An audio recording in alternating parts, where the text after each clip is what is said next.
नमो वेंकटेशाय। ये तद्दिव्यपदं ममास्ति भुवि तत्संपश्यतेत्यादरात् भक्तेभ्यः स्वकरेण दर्शयति यद्दृष्ट्याति सौख्यं गतः। ये तद्भक्तिमतो महानपि भवां बोधिर्नदीति स्पृशन् श्रीमद्वेंकटभूधरेन्द्ररमणः कुर्याद्धरिर्मङ्गलम्। ఈ సృష్టిలో ఎన్నో హోదాలు అనగా పదవులు ఉన్నాయి. ఆ అన్ని పదవులు సంసార బంధానికి కారణాలు. కానీ నా పాదములను ఆశ్రయించు అని సూచిస్తూ అభయహస్తాన్ని, నా పాదాలను ఆశ్రయించిన వారికి సంసార సాగరము కటిప్రాయమై దాటడానికి సులభమని కటిహస్తాన్ని ధరించిన శ్రీ వెంకటేశ్వర స్వామి వారికి, తదభిన్న శ్రీరామచంద్రునికి నమస్కరించుకుంటూ శ్రీ గురు ధ్యానాదులను సంకల్ప వాక్యాలను కలిసి పలుకుతూ ఈ కార్యక్రమాన్ని ప్రారంభించుకుందాం. శ్రీ గురు ధ్యానం. గురుర్బ్రహ్మా గురుర్విష్ణుః గురుర్దేవో మహేశ్వరః గురుః సాక్షాత్ పరం బ్రహ్మ తస్మై శ్రీ గురవే నమః. శ్రీనివాస ధ్యానం. శ్రీ వెంకటాద్రినిలయః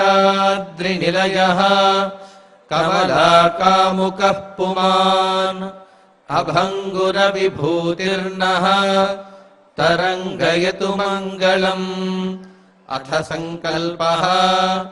శ్రీమదాదివరాహ క్షేత్రే విరాజమానస్య శ్రీ పద్మావతీ జానేః అఖిలాండకోటి బ్రహ్మాండ నాయకస్య శ్రీరామచంద్ర రూపాంతరస్య భగవతః శ్రీ వెంకటేశ్వర స్వామినః సన్నిధౌ హనుమత్ సీతా లక్ష్మణ భరత శత్రుఘ్న పరివార సమేత శ్రీరామచంద్ర పరబ్రహ్మణః పరిపూర్ణానుగ్రహేణ అస్మిన్ భువనే సమస్తాధివ్యాధీనాం నివారణార్థం భారతవర్షే విద్యా విత్త వాణిజ్య కృషి వైద్య వైజ్ఞానిక దేశరక్షణాది రంగేషు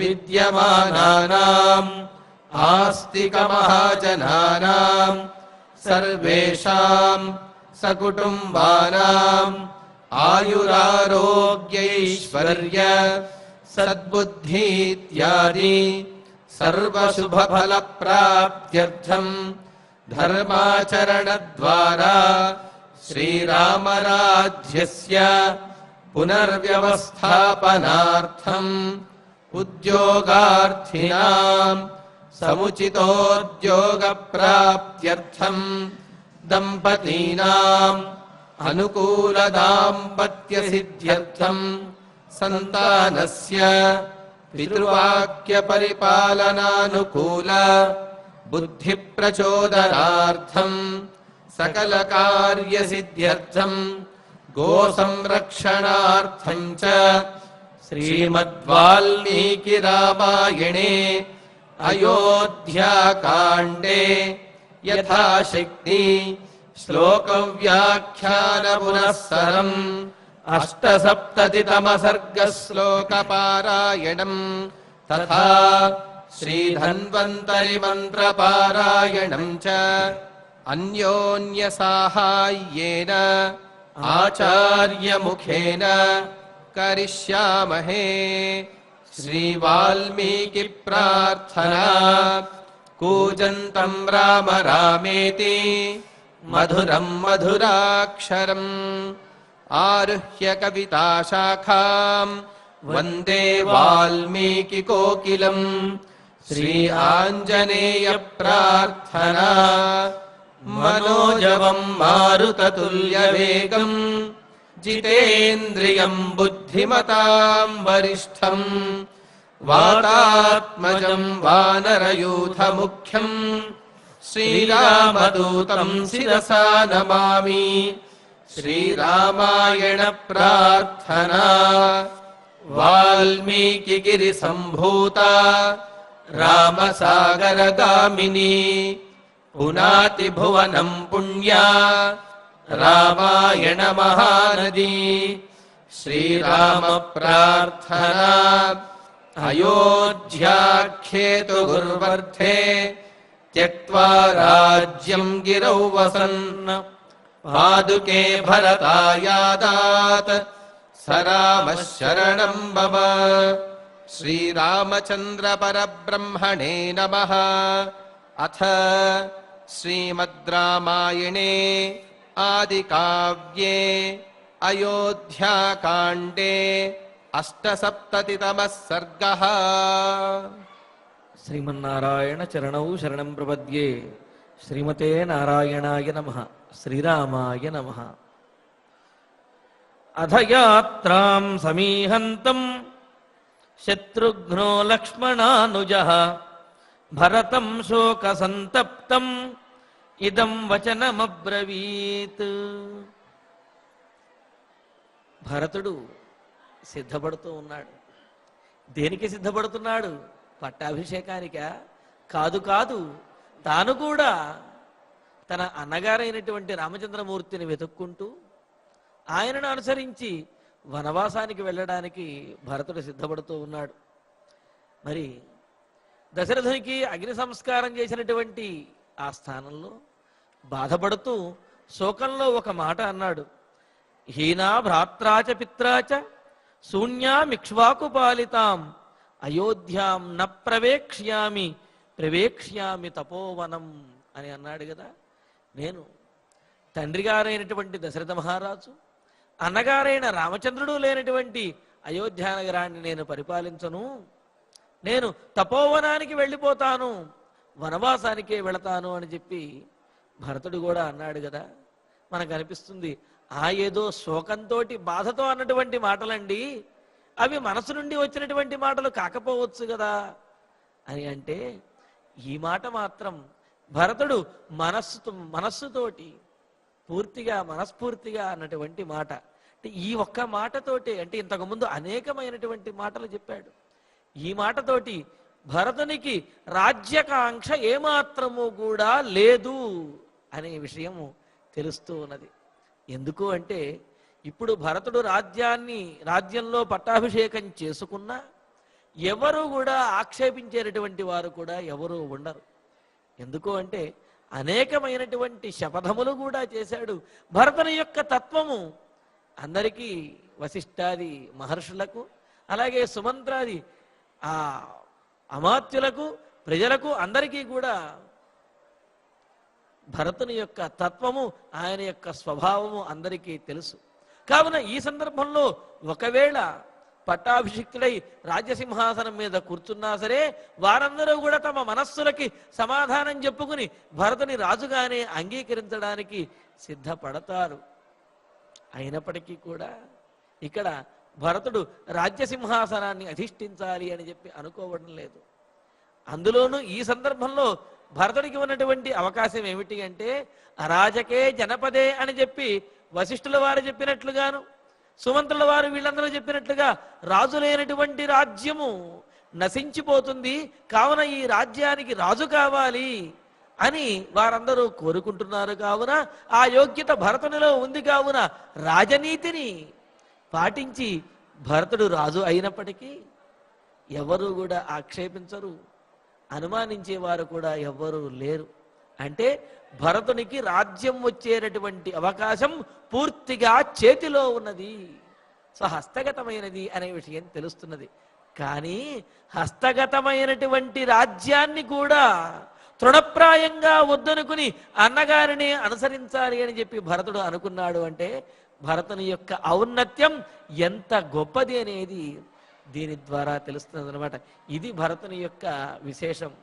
ఒకానొక సందర్భంలో రామచంద్రమూర్తి అంటాడు, భరత, నేను తండ్రి గారి యొక్క అనుజ్ఞ కోసమని చెప్పి వనవాసానికి వచ్చేస్తే నీవు నీ హస్తగతమైనటువంటి రాజ్యాన్ని కూడా నీవు వనవాసానికి రావాల్సినటువంటి అవసరం లేకపోయినా పట్టాభిషేకం జరిగేటటువంటి అవకాశం నీకు అన్ని విధాలుగా ఉన్నప్పటికీ నువ్వు ఇలా వచ్చేసావు అంటే నాకంటే నువ్వే గొప్పవాడివి నాయన, ఇలా ఆ రాజ్యాన్ని కాదనడంతోనే నాకంటే ఒక పైబెట్టే నీవు కీర్తిని గడించావు అని చెప్పి రామచంద్రమూర్తి అన్నట్లుగా మనకు కావ్యాల్లో వర్ణిస్తారు.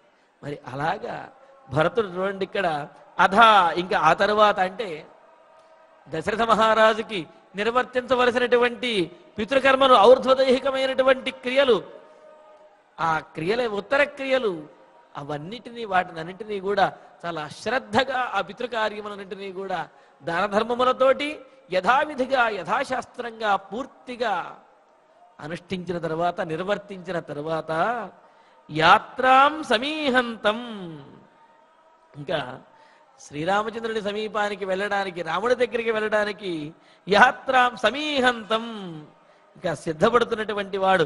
రాముడు ఎక్కడ ఉన్నాడో అక్కడికే తాను వెళతానని అంటున్నాడు కదా, కావున అక్కడికి వెళ్ళడానికి అన్ని ఏర్పాట్లు చేసుకుంటూ సిద్ధపడుతూ ప్రయాణానికి ఉద్యుక్తుడైనటువంటి వాడు అయిన శోకసంతప్తం భరతం, శోకసంతప్తుడైన శోకము చేత పీడించబడుతూ తండ్రి అంటే పితృవియోగ దుఃఖంతో, అన్నగారు దూరమైనటువంటి దుఃఖంతో బాగా బాధపడుతున్నటువంటి వాడైన భరతుణ్ణి లక్ష్మణానుజ శత్రుఘ్న ఇదం అబ్రవీత్, లక్ష్మణుని యొక్క తమ్ముడైన శత్రుఘ్నుడు, ఎందుకంటే లక్ష్మణుడు శత్రుఘ్నుడు ఇద్దరు కూడా ఏకగర్భస్థులు కావున ఇక్కడ లక్ష్మణానుజుడు అని చెప్పి అన్నారు, ఇక్కడ భరతానుజుడు అని చెప్పి అనొచ్చు, ఎందుకంటే భరతునితో ఉన్నటువంటి అనుబంధం అంత గొప్పది కావున. అయినప్పటికీ కూడా ఇక్కడ లక్ష్మణుని యొక్క తోడబుట్టినవాడు అనే ఉద్దేశంతో లక్ష్మణానుజ, లక్ష్మణుని అనుజుడైనటువంటి ఆ శత్రుఘ్నుడు ఇదం వచనం అబ్రవీతి, ఈ విధంగా మాట్లాడుతూ ఉన్నాడు. సహజంగా తమ్ముళ్ళందరూ కూడా ఇదే విధంగా ఉంటారేమో అనిపిస్తున్నది. అంటే అన్నగారులు కాస్త ఓర్పుతోటి, అదేవిధంగా ఏదైనా కష్టములు వచ్చినా సరే భరించే విధంగా ఉంటే, అన్నల యొక్క కష్టమును చూడలేనటువంటి తమ్ముళ్ళు మాత్రము వారు కోపంతో ఉగిపోతూ ఉంటారు. అంతే కదా, రామచంద్రమూర్తికి వనవాసం చేయవలసి వచ్చింది అని చెప్పి రాముడు బాధపడలేదు, కానీ లక్ష్మణుడు మాత్రం చాలా తీవ్రంగా బాధపడ్డాడు. ఒకానొక సందర్భంలో నీవు నాకు అనుమతి ఇచ్చినట్లయితే అందరినీ కూడా ఓడించి తండ్రి గారిని నిగ్రహించైనా సరే నిన్ను రాజ్యసింహాసనం మీద కూర్చుండబెడతాను, కావున నాకు అనుమతి ఇవ్వయ్యా రామచంద్ర అని చెప్పి అన్నగారిని ప్రార్థించినటువంటి వాడు, అన్నగారి కోసం ఏమి చేయడానికైనా సిద్ధపడినటువంటి వాడు లక్ష్మణుడు. మరి శత్రుఘ్నుడు కూడా అంతే. ఇక్కడ శత్రుఘ్నుడు కూడా భరతుని యొక్క కష్టమును చూడలేక, భరతుడు కష్టపడుతుంటే ఆ కష్టానికి కారణమైనటువంటి రామ వనవాసాన్ని ఆయన తలుచుకొని బాధపడుతూ ఉన్నాడు. ఇక్కడ లక్ష్మణుడు శత్రుఘ్నుడు ఇరువురు కూడా సుమిత్రానందనరు.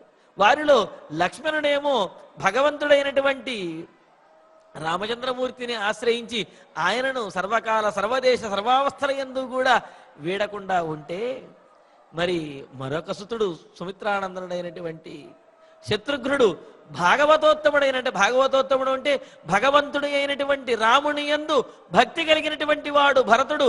ఆ విధంగా భాగవతోత్తముడైనటువంటి భరతుణ్ణి ఆశ్రయించి ఉన్నాడు. కావున భరతునికి కలిగేటటువంటి కష్టాన్ని చూడలేకపోతూ ఉన్నాడు. చూడలేక ఈ విధంగా అంటూ ఉన్నాడు, గతిర్యస్సర్వభూతానాం దుఃఖే కిం పునరాత్మనః సరామస్సత్వ సంపన్నః స్త్రియా ప్రవ్రాజితో వనం. సర్వభూతానాం గతి అన్నారు. సర్వభూతానాం సకల ప్రాణులకు అని.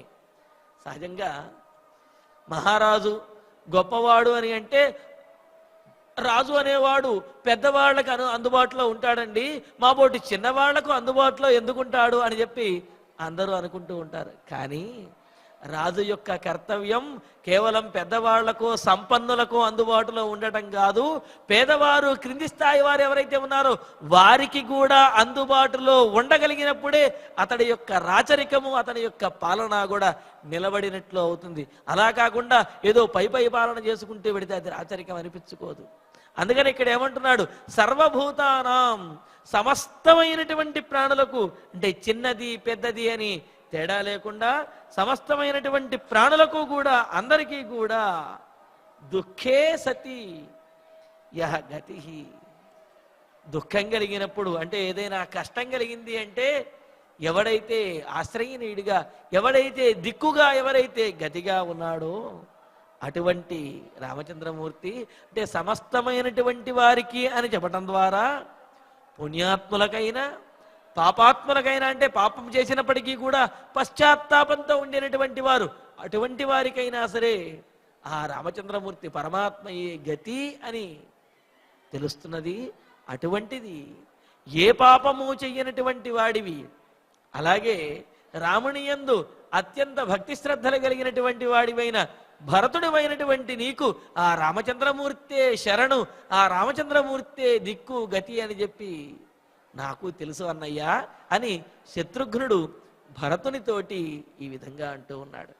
చూడండి, ఇక్కడ భరతుడు నీకు శరణైనటువంటి వాడు అని చెప్పి అనడంలో ఉద్దేశ్యం ఏమిటి అంటే భరతునికి రాముని యందు ప్రేమ లేదా అని అంటే ఇక్కడ ఉద్దేశ్యము శత్రుఘ్నుడికి రాముని యందు ఆ భక్తి శ్రద్ధలు లేవా అని అంటే ఇక్కడ ఉద్దేశ్యము భరతుడు రాముడిని ఆశ్రయిస్తే శత్రుఘ్నుడు భరతుణ్ణి ఆశ్రయించాడు.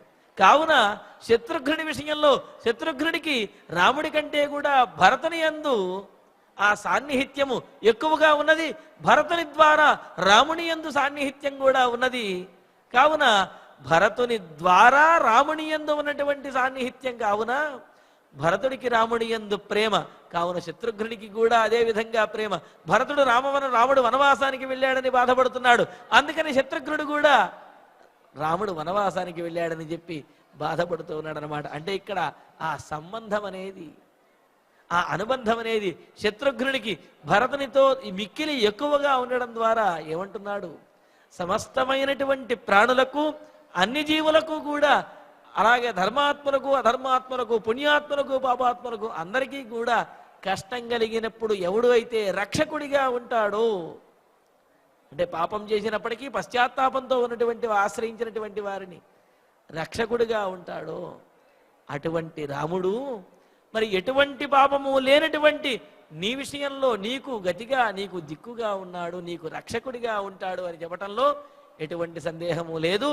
మీకు అనయ భరత రాముని యందు ఉన్నటువంటి ఈ ప్రేమాభిమానములు ఇవి సమంజసమైనటువంటివే, ఇందులో దోషమేమీ లేదు అని చెప్పి భరతుని ఆచరిస్తున్నటువంటి వాటిని సమర్థిస్తూ భరతుని యొక్క సౌశీల్యాన్ని చాటుతూ ఈ విధంగా అంటూ ఉన్నాడు.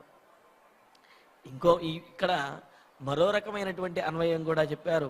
సర్వభూతానాం దుఃఖే సతి యః గతి, సమస్తమైనటువంటి ప్రాణులకి కూడా కష్టం కలిగినప్పుడు ఎవరైతే దిక్కుగా ఉన్నాడో, ఎవరైతే ఆశ్రయనీయుడిగా ఉన్నాడో అతడు ఆత్మనః దుఃఖే గతి, తనకు దుఃఖం కలిగినప్పుడు కూడా తానే రక్షించుకోగలిగినటువంటి వాడు, సర్వసమర్థుడు. అంతే కదా, స్వవీర్య గుప్తాహి మనోప్రసూతి అని చెప్పి రఘువంశంలో చెప్పినట్లుగా ఆ రఘువంశంలో, ఆ ఇక్ష్వాకు వంశంలో జన్మించినటువంటి వారు తమను తాము రక్షించుకోవడానికి వేరే వారి యొక్క సహాయం అవసరం లేదు, వారే వారంతటి వారుగా రక్షించగలుగుతారు. వారి శౌర్య వీర్య పరాక్రమములే అందరికీ ఆధారము, వారికి కూడా వారి యొక్క స్వశక్తే తప్ప ఇతరుల మీద ఆధారపడేటటువంటి వారు కాదు.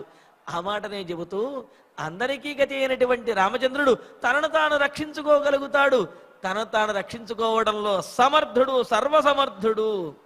సహరామ సత్వసంపన్న, అటువంటి సర్వసమర్థుడు బలవంతుడు అయినటువంటి ఆ రామచంద్రుడే స్త్రియా వనం ప్రవ్రాజిత, స్త్రియా కైకేయీదేవి చేత వనానికి పంపించబడ్డాడు అని అంటే మరి కాలోహి దురతిక్రమ, కాలము ఎవరికైనా అతిక్రమించలేంది. ఇదో పెద్ద ఆశ్చర్యంగా ఉన్నది అన్నారు. ఇక్కడ చూడండి, మొదటి అన్వయములోనేమో అందరికీ దిక్కు అయినటువంటి ఆ రామచంద్రమూర్తే అనయ భరత నీకు కూడా రక్షకుడు, నీకు దిక్కు అనే విషయం నాకు తెలుసు.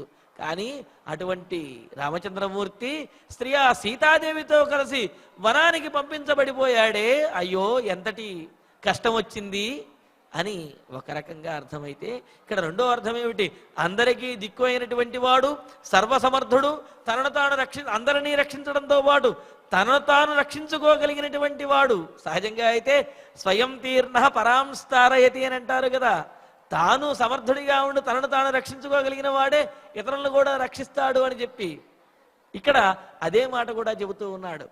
అందరికీ రక్షకుడు, తనను కూడా తాను రక్షించుకోగలిగినటువంటి సర్వ సమర్థుడు బలవంతుడైనటువంటి రామచంద్రమూర్తే ఒక కైకేయి మూలంగా, ఒక్క స్త్రీ మూలంగా ఈ విధంగా వనవాసానికి వెళ్ళాడే. కిం పునః, ఇంకా ఏం మాట్లాడదాం ఈ విషయంలో, ఏం చెప్పగలం, ఏం వ్యాఖ్యానించగలం, ఎంతటి ఆశ్చర్యం అని అంటున్నారు. అందుకనే అంటారు శశి దివాకరయో గ్రహపీడనం గజ భుజంగమయోరపి బంధనం మతిమతాంచ విలోక్య దరిద్రతాం విధిరహో బలవానితి మే మతి అని. ఈ లోకమంతటికి కూడా వెలుగునిచ్చేటటువంటి సూర్యచంద్రులకి కూడా గ్రహణముల ద్వారా పీడ అనేది తప్పటం లేదు.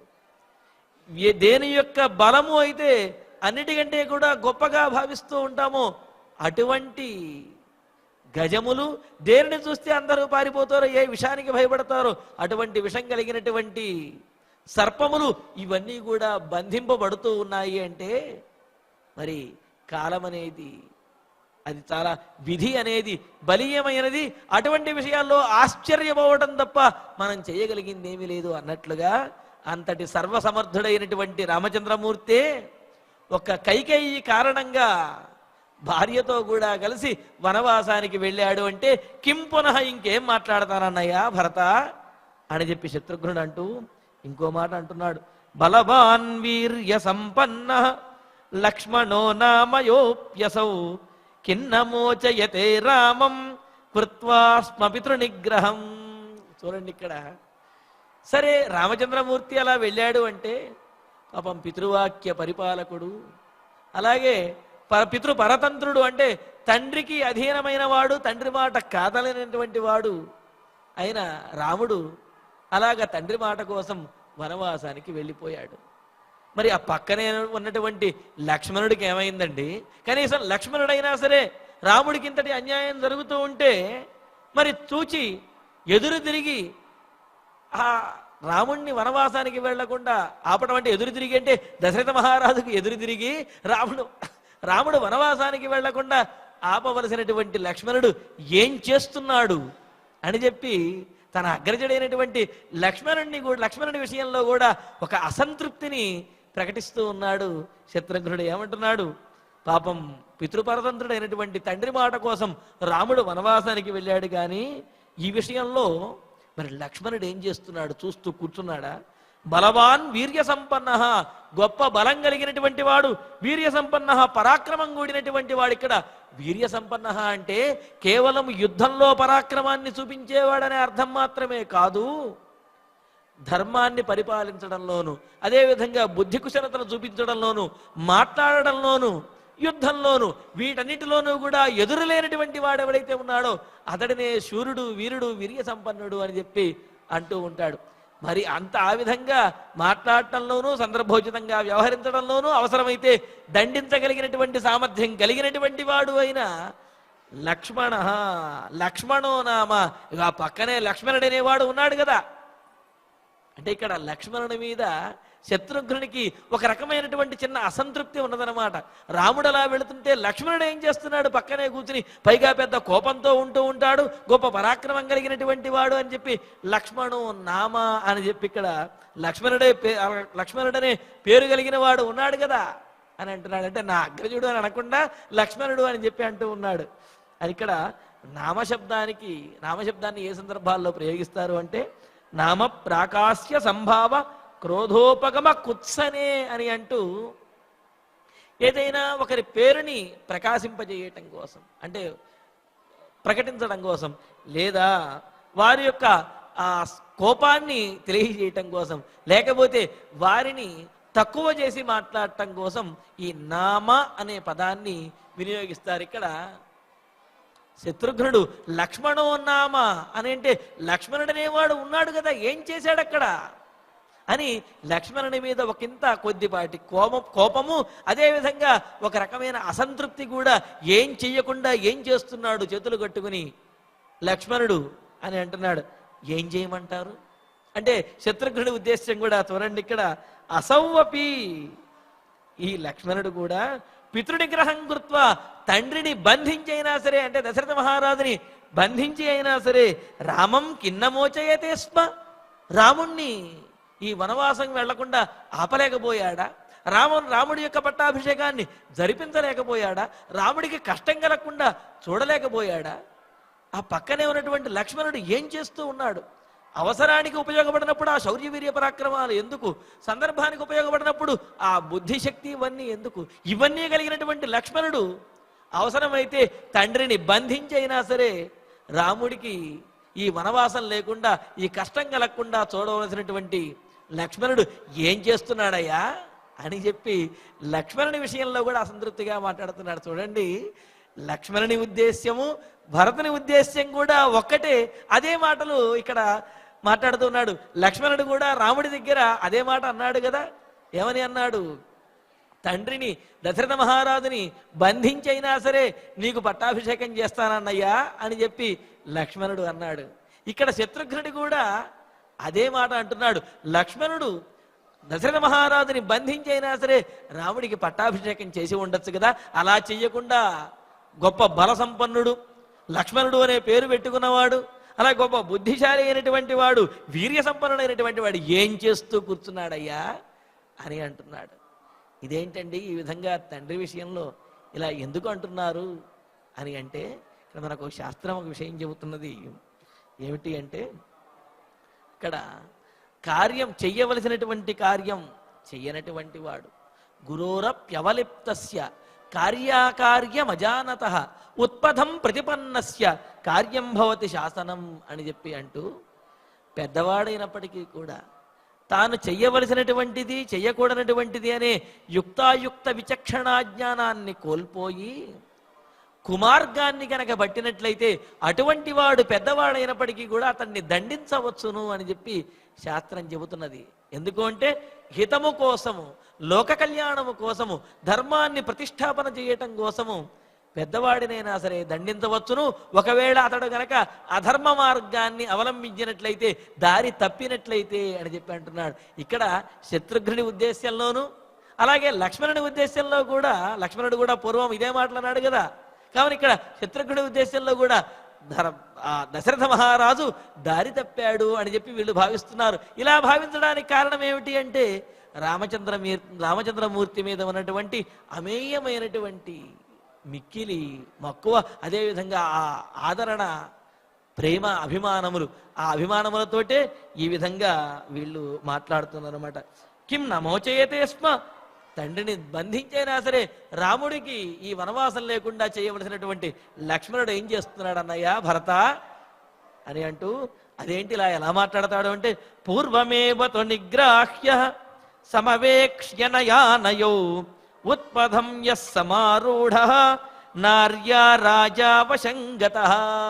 శత్రుఘ్నుడు కూడా ఈ విధంగా మాట్లాడటానికి తండ్రినే బంధించి అన్నగారికి పట్టాభిషేకం చేసి ఉండొచ్చు కదా అని ఇంతటి మాట అనడానికి కారణాన్ని శత్రుఘ్నుడే స్వయంగా చెబుతూ ఉన్నాడు.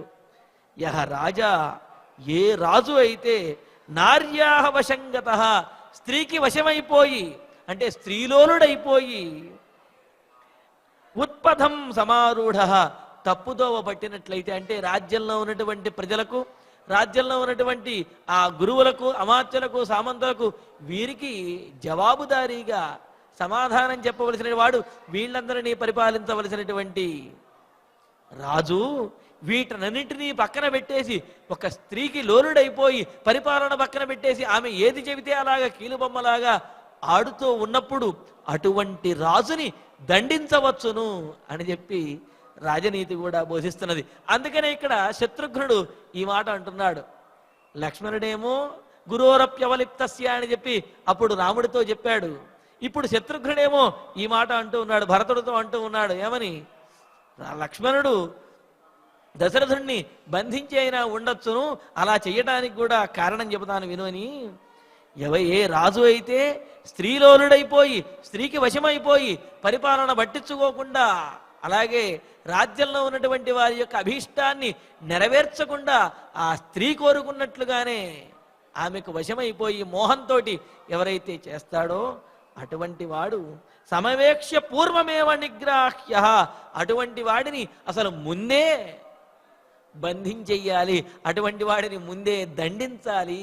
అంటే రాముడు వనవాసానికి వెళ్ళేంత వరకు కాదు, ఆ వనవాసానికి వెళ్లకుండానే కైకేయీదేవి అసలు ఈ వరము కోరకుండానే ముందే అసలు అతన్ని ఆ రాజుని మహారాజుని బంధించేసి దండించినట్లయితే ఇంతటి ఇబ్బంది మనకు ఉండేది కాదు.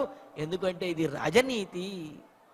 పరిపాలన విడిచిపెట్టి స్త్రీలోనుడైనటువంటి మోహంతో ఉన్నటువంటి రాజుని దండించవచ్చును అని రాజనీతి చెబుతున్నది. కావున ఆ విధంగా లక్ష్మణుడైనా సరే ఆ పని చేసి ఉన్నట్లయితే ఈనాడు మనకి ఈ విధమైనటువంటి ఇబ్బంది వచ్చేది కాదు అని చెప్పి శత్రుఘ్నుడు భరతునితోటి అంటున్నాడు. భరతుడేమో మరి వనవాసానికి వెళ్ళడానికి తపోవనానికి సిద్ధమయ్యాడు. ఇతి సంభాషమాణేతు శత్రుఘ్నే లక్ష్మణానుజే ప్రాగ్ద్వారే భూత్ తదా కుబ్జ సర్వాభరణ భూషిత. ఈ విధంగా వీళ్ళు మాట్లాడుకుంటూ ఉంటే ఇంతలో ఆ తూర్పు ద్వారం గుండా ఒకళ్ళు వచ్చారు. ఎవరైతే ఈ అయోధ్యానగరంలో జరుగుతున్నటువంటి సమస్తమైన అనర్థములకు కారణమో, ఎవరైతే రాముడు వనవాసానికి వెళ్ళడానికి దశరథ మహారాజు గతించడానికి మూల కారణంగా ఉన్నారో ఆ మంథర ఇప్పుడు ప్రవేశిస్తూ ఉన్నది. ఇది లక్ష్మణానుజే శత్రుఘ్నే సంభాషమాణే. ఈ విధంగా లక్ష్మణానుజుడైనటువంటి శత్రుఘ్నుడు భరతునితోటి ఇలాగ ఆవేశపూరితంగా కోపంతో మాట్లాడుతూ ఉండగా తదా అప్పుడు కుబ్జా గోనిది అయినటువంటిది అయిన ఆ మంథర సర్వాభరణ భూషిత, చక్కగా అన్ని ఆభరణములు కూడా అలంకరించుకున్నది. చూడండి, రాముడు వనవాసానికి వెళ్ళిన తర్వాత అయోధ్యానగరంలో ఎవరు కూడా సరిగ్గా ఆహారం కూడా తీసుకోవటం లేదు. అలాగే మనుషులే కాదు, జంతువులు కూడా వాటి వాటి గ్రాసమును తీసుకోవటం మానేశాయనుకో. నాగేంద్ర యవసాభిలాష విముఖా శాస్త్రేక్షణ వాజినో అని చెబుతూ రామో యాతి యా సదార సహజ తామేవ పశ్యంత్యమి అని చెప్పి అంటూ రాముడు ఏ దిక్కుకు వెళ్ళాడో ఆ దిక్కుకు చూస్తూ అందరూ కూడా కన్నీరు మున్నీరుగా విలపిస్తూ ఉన్నారు. ఎవరు ఆభరణములు ధరించడం లేదు, ఎవరు తమ తమ ఇళ్లను అలంకరించుకోవటం లేదు, ఇళ్ల ముందు ముగ్గులు కూడా వేసుకోవటం లేదు, అలా శోకిస్తూ ఉన్నారు. అయోధ్యానగరం అంతా కూడా చిన్నపిల్లల దగ్గర నుంచి వృద్ధుల వరకు, స్త్రీలు పురుషులు అనే భేదం లేకుండా అంతా అదే విధంగా ఉన్నది. కానీ ఇక్కడ మంథర మాత్రం చక్కగా సర్వాభరణములు కూడా అలంకరించుకుని అలాగా తూర్పు ద్వారం గుండా ప్రాగ్ద్వారే అభూత్, తూర్పు ద్వారం గుండా ఆ భరతుడు ఉన్నటువంటి చోటకి వస్తూ ఉన్నది, ఆ అంతఃపురం దగ్గరికి వస్తూ ఉన్నదన్నమాట. మరి ఇక్కడ అయోధ్యానగరంలో రాముడు వనవాసానికి వెళ్ళడం వల్ల దశరథుడు గతించిన తర్వాత కూడా ఇలాగ సర్వాభరణములు కూడా అలంకరించుకుని మంథర వస్తున్నది అని చెప్పడంలో మంథర యొక్క మనస్సు ఎంత క్రూరమైనటువంటిది. సహజంగా తప్పులనేవి ఎవరైనా చేస్తూ ఉంటారు, కానీ ఆ తప్పు జరిగిన తర్వాత అయ్యో నేను చేసినటువంటి తప్పు వల్ల ఇంతటి అనర్థం జరిగిందా, ఇంతమంది బాధపడుతున్నారా, మహారాజే ప్రాణాన్ని కోల్పోయాడా అనే ఆ పశ్చాత్తాపం అనేది మంథర యొక్క ప్రవర్తనలో ఏమాత్రము కనిపించడం లేదు. అందుకనే చూడండి, సర్వాభరణ భూషిత, సమస్తమైనటువంటి ఆభరణములన్నీ కూడా చక్కగా మన వాళ్ళంటారుగా దిగేసుకుని అంటుంటారు చూసారా, అలాగా అన్ని ఆభరణములు కూడా పెట్టుకుని ప్రాగ్ద్వారే భూత్, భరతునికి పట్టాభిషేకం ఏర్పాట్లు చెయ్యాలి, లేకపోతే భరతుని యొక్క పట్టాభిషేకాన్ని తాను చూడాలి అని చెప్పి ఆ తూర్పు ద్వారం గుండా చక్కగా అలంకరించుకుని మంథర ప్రవేశిస్తూ ఉన్నది.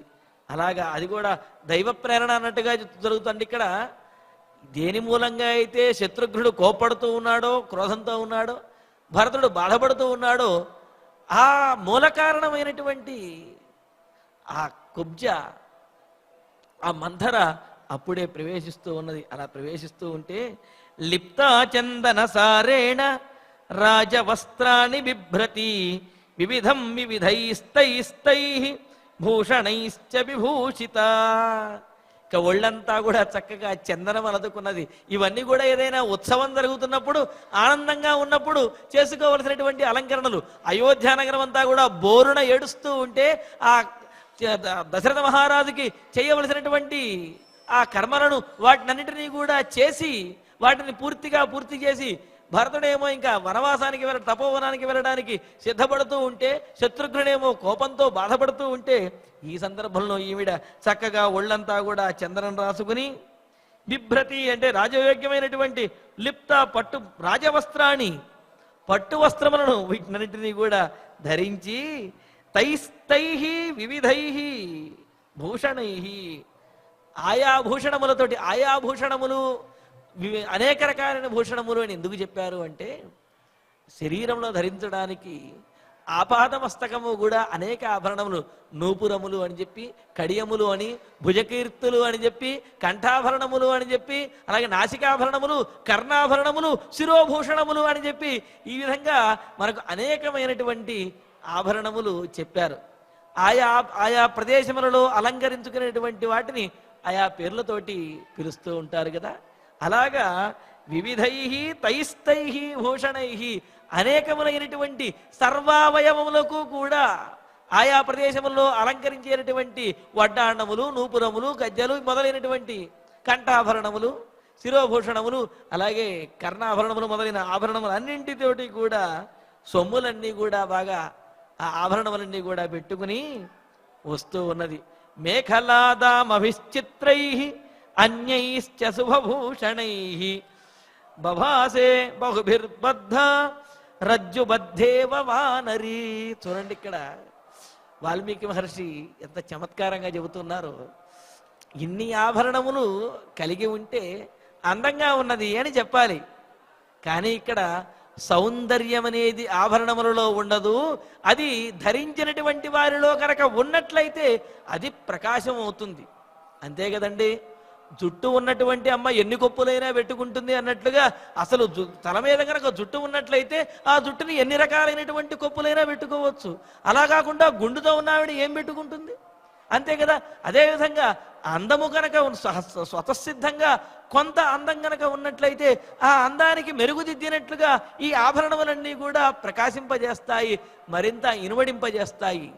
కానీ ఇక్కడ ఆభరణములు ధరించినటువంటిది మంధర, అందులోనూ కూడా ఎప్పటి నుండో ఉన్నది గూనితో కూడి ఉన్నటువంటిది, అనేకమైనటువంటి వంకర్లు కలిగినటువంటిది, అలాగే ముఖంలో కూడా ప్రసన్నత లేనటువంటిది. నిజమైనటువంటి అలంకరణ ముఖంలో ఉండేటువంటి చిరునవ్వే నిజమైనటువంటి అలంకరణ అవుతుంది. అటువంటి చిరునవ్వు లేనప్పుడు ఎన్ని ఆభరణములు ధరించినా, మనస్సు సవ్యంగా లేనప్పుడు ఎన్ని ఆభరణములు ధరించినా సరే అవన్నీ కేవలము అవి ఏదో ఒక బొమ్మకు అలంకరణ చేసినట్లుగా ఉంటాయి తప్ప ఆ వ్యక్తికి, ఆమెకు అవి అలంకారాన్ని ఇవ్వవు అనే విషయం దీని ద్వారా తెలుస్తున్నది. ఏమంటున్నాడు? మేఖలా దామభిశ్చిత్రై, చిత్రై ఆశ్చర్యకరములైన చిత్ర విచిత్రములైనటువంటి మేఖలా దామభి, వడ్డాన్నము మొదలైనటువంటి ఆభరణములతోటి, శుభభూషణై శుభకరమైనటువంటి అనేకమైనటువంటి ఆభరణములు అంటే వడ్డాణము, భుజకీర్తులు మొదలైనటువంటి కర్ణాభరణములు మొదలైన అనేక రకాలైనటువంటి శుభకరమైనటువంటి ఆభరణములతోటి ఉన్న ఆ మంధర ఎలా ఉన్నది అంటే, రజ్జుబద్ధ వానరీ ఇవ, తాళ్లతో కట్టివేయబడినటువంటి ఆడ కోతిలాగా ఆ మంధర కనిపిస్తున్నది. ఇది ఇక్కడ చమత్కారం. అంటే ఏమిటి? ఆభరణముల ద్వారా అందము రాదు, నిజమైనటువంటి సరైనటువంటి మనస్సు, అదేవిధంగా ఆనందము, ప్రశాంతత ఉన్నప్పుడు అందంగా ఉంటారు. కానీ కేవలం ఆభరణములు ధరించడం ద్వారా అందం అనేది ఉండదు అనేది దీని ద్వారా తెలుస్తున్నది. కావున మంధర ఎన్ని ఆభరణములు వేసుకున్నా ఆ ఆభరణములు గొప్పగా ఉన్నప్పటికీ కూడా ఈమెకు మాత్రం ఆ ఆభరణములు శోభించడం లేదు. ఎలాగున్నాయ్యా అంటే, తాళ్లతో కట్టేసినటువంటి కోతిలాగా మంధర ఎగేసుకుంటూ అలాగా వస్తున్నది ఆ తూర్పు ద్వారం గుండా అని చెప్పి అలా చాలా చమత్కారంగా చెబుతూ ఉన్నారన్నమాట. తాం సమీక్ష్య తదా ద్వారస్థా సుభృశం పాపకారిణీం గృహీత్వా కరుణాం కుబ్జాం శత్రుఘ్నాయన్యవేదయతు. మరి ఆ విధంగా ఆమె తూర్పు ద్వారం గుండా ప్రవేశించి లోపలికి వస్తూ ఉంటే అది చూచారు జనులందరూ కూడా. అక్కడ ఉన్నటువంటి జనులందరికీ కూడా శత్రుఘ్నుడికి ఎంత కోపం ఉందో వాళ్ళకి కూడా కోపం ఉన్నది. అయితే వాళ్ళు చర్యలు తీసుకునేటువంటి స్థితిలో లేరు. రాజు ఉన్నప్పుడు రాజే చర్యలు తీసుకోవాలి, దండించాలి తప్ప వీళ్ళందరూ ఇష్టం వచ్చినట్లుగా దండించడం అనేది కూడదు. అది రాజనీతి కాదు. అందుకని ఏం చేస్తున్నారు, ఎవరికి చెబితే మందరకు తగినటువంటి శాస్తి జరుగుతుందో వారికే చెప్పాలనుకున్నాడు. అప్పటికే కోపంతో ఊగిపోతున్నటువంటి శత్రుఘ్నుడితోటి ఇదిగో మందరస్తున్నది అని చెప్పి శత్రుఘ్నుడితో చెబుతూ ఉన్నారు. తాం సమీక్ష తదా ద్వారస్థాః, తదా అప్పుడు ద్వారస్థాః ద్వారంలో ఉన్నటువంటి వారు ద్వారపాలకులు తాం సమీక్ష్య ఆ మందర రావటం చూచినటువంటి వారై శుభృజం పాపకారిణీం గృహీత్వా, మిక్కిలి పాప పనులు చేసేటటువంటిది, పాపపు ఆలోచనలు కలిగినటువంటిది అయిన ఆ మందరను పట్టుకుని అక్కడ ఉంచి అకరుణాం, ఏమాత్రము దయలేనటువంటిది. ఇంతకుముందు అనుకున్నాం కదా, ఒకవేళ క్రూరమైనటువంటి స్వభావం మొదట ఉన్నప్పటికీ కూడా తాను చేసినటువంటి పొరపాటు వల్ల జరిగిన ఘోరాన్ని దారుణాన్ని చూచిన తర్వాత ఒకంత మనస్సు కరిగేటటువంటి అవకాశం ఉండవచ్చును. కానీ ఆ విధంగా కూడా ఈ మందర మనస్సు కరగకుండా చక్కగా ఆభరణములన్నీ కూడా వేసుకుని భరతుని యొక్క పట్టాభిషేకం కోసం ఎదురు చూస్తున్నట్లుగా ఆమె వచ్చింది అంటే దశరథుడు గతించాడని కానీ రాముడు వనవాసానికి వెళ్ళాడని కానీ మందర యొక్క మనస్సులో ఏ కోశానా కూడా బాధ లేదు. ఎంతమంది బాధపడుతూ ఏడుస్తున్నప్పటికీ కూడా తాను అనుకున్నది నెరవేరింది అనే ఈ మొండితనము, మూర్ఖత్వము, ఈ క్రూరత్వమే ఆ మందరలో కనిపిస్తూ ఉన్నాయి. అందుకనే అకరుణాం, ఏమాత్రము దయలేనటువంటిది, కుబ్జాం, ఆ స్వభావానికి తగినట్లుగా గూనిది అయి వక్రంగా ఉన్నటువంటిది అయిన ఆమెను పట్టుకుని శత్రుఘ్నాయన్యవేదయతు, శత్రుఘ్నుడితోటి చెబుతూ ఉన్నారు, ఇదిగో ఈమె వచ్చింది, ఇక్కడ మందర వచ్చింది, వీటన్నిటికీ ఈమె కారణము అని చెప్పి చెబుతూ ఉన్నారు. యస్యాకృతే వనే రామః న్యస్తదేహశ్చ వఃపిత సేయం పాపా నృశంసాస తస్యాకురు యథామతి.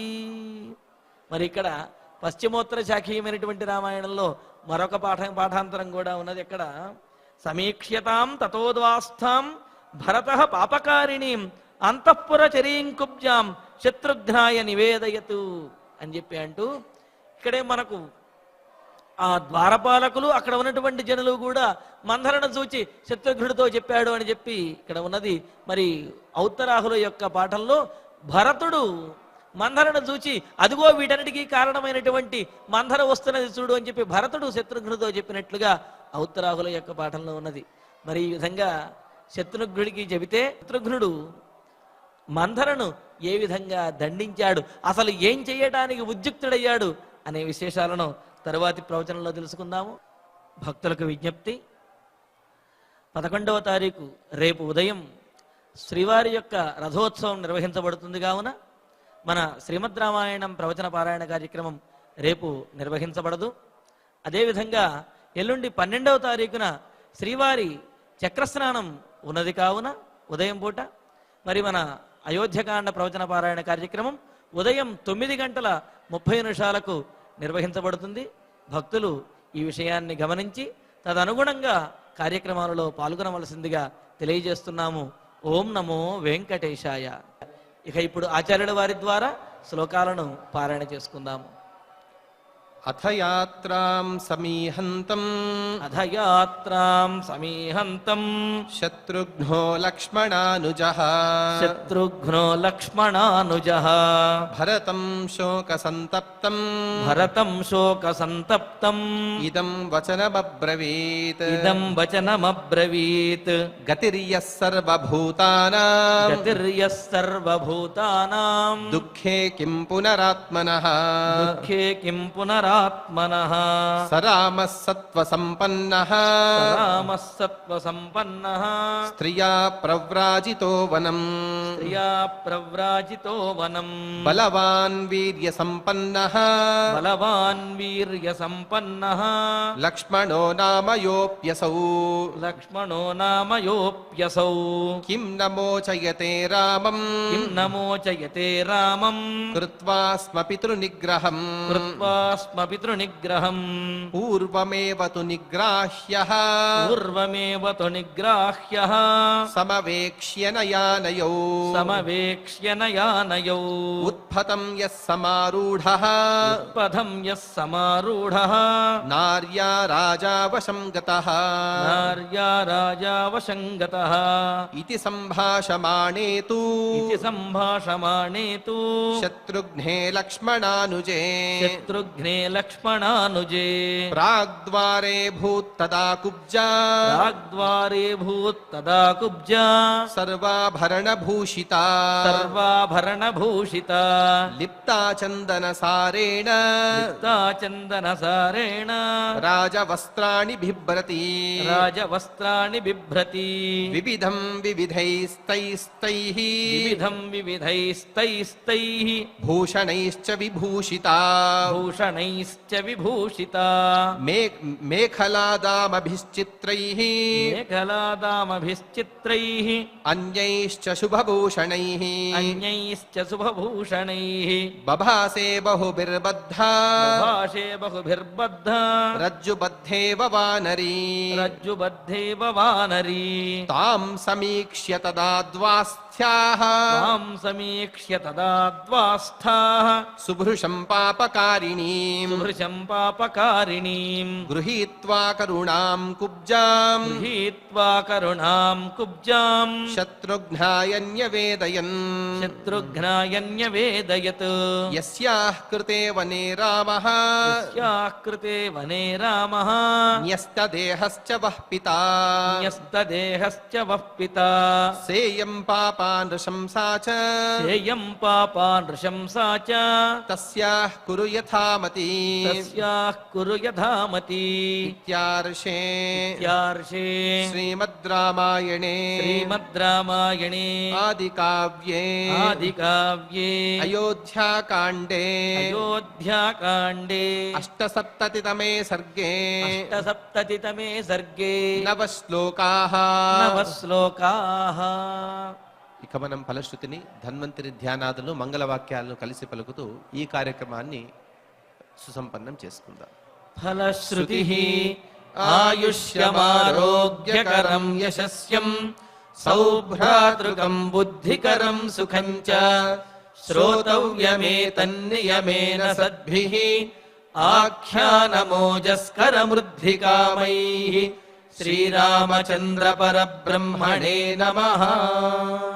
అధన్వంతరిధ్యానం అచ్యుతానంద గోవింద విశ్వో నారాయణామృత రోగాన్ మే నాశయాశేషాన్ ఆశు ధన్వంతరే హరే ఆరోగ్యం దీర్ఘమాయుష్యం బలం తేజోధియం శ్రియం స్వభక్తేభ్యోనుగృహంతం వందే ధన్వంతరిం హరిం ధన్వంతరేరిమం శ్లోకం భక్త్యా నిత్యం పఠంతి యే అనారోగ్యం న తేషాం స్యాత్ సుఖం జీవంతి తే చిరం. ఓం నమో భగవతే వాసుదేవాయ ధన్వంతరయే అమృతకలశహస్తాయ వజ్రజలౌకహస్తాయ సర్వామయ వినాశనాయ త్రైలోక్యనాథాయ మహావిష్ణవే స్వాహా. ఓం వాసుదేవాయ విద్మహే సుధాహస్తాయ ధీమహి తన్నో ధన్వంతరి ప్రచోదయాత్. అధనవగ్రహ ప్రార్థనా ఆరోగ్యం పద్మబంధుర్వితరతు నితరాం సంపదం శీతరశ్మిః భూలాభం భూమిపుత్రః సకలగుణయుతాం వాగ్విభూతిం చ సౌమ్యః సౌభాగ్యం దేవమంత్రీ రిపుభయశమనం భార్గవః శౌర్యమార్కిః దీర్ఘాయుః సైంహికేయః విపులతరయశః కేతుః ఆచంద్రతారం అరిష్టాని ప్రణశ్యంతు దురితాని భయాని చ శాంతిరస్తు శుభం మేస్తు గ్రహాః కుర్వంతు మంగళం. అధ క్షమా ప్రార్థనా యదక్షరపదభ్రష్టం మాత్రాహీనం చ యద్భవేత్ తత్సర్వం క్షమ్యతాం దేవా నారాయణ నమోऽस्तु తే. అథ భగవత్సమర్పణం కాయేన వాచా మనసేంద్రియైర్వా బుద్ధ్యాత్మనా వా ప్రకృతే స్వభావాత్ కరోమి యద్యత్ సకలం పరస్మై నారాయణాయేతి సమర్పయామి. అథ మంగళం శ్రియః కాంతాయ కళ్యాణ నిధయేర్థినాం శ్రీవేంకటనివాసాయ శ్రీనివాసాయ మంగళం.